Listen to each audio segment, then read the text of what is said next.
মাটির সাথে মিশে গেছে আফগানিস্তানের মাইলের পর মাইল এলাকা। শুধুমাত্র কুনার প্রদেশেই মৃত্যু হয়েছে শত শত মানুষের।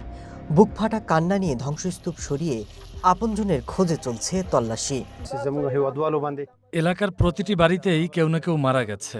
এখানকার স্বল্প আয়ের বাসিন্দারা ঘর থেকে শুরু করে সবকিছু হারিয়েছেন। এখন জরুরি ভিত্তিতে সহায়তা দরকার। রবিবার ঘুমের মধ্যে থরথর করে কেঁপে ওঠে আফগানিস্তান। কিছু বুঝে ওঠার আগেই সব শেষ।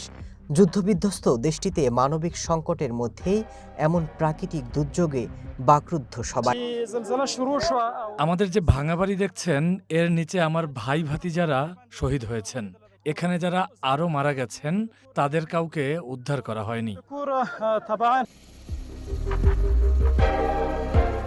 যোগাযোগ ব্যবস্থা বিচ্ছিন্ন হয়ে পড়ায় আকাশপথ ছাড়া অন্য কোনো মাধ্যমে পৌঁছাতে পারছেন না উদ্ধারকর্মীরা। এখন আর মরদেহ খোঁজা হচ্ছে না, বরং ধ্বংসস্তূপের নিচে যারা চাপা পড়ে রয়েছেন তাদের উদ্ধারে বেশি গুরুত্ব দেওয়া হচ্ছে। আফগান সরকারের মুখপাত্র জানিয়েছেন, ভূমিকম্পে নিহতের সংখ্যা ৮০০ ছাড়িয়েছে, তবে হতাহতের সংখ্যা আরও বাড়বে। প্রয়োজন অনুযায়ী সহায়তার ঘোষণা দিয়েছে চায়না।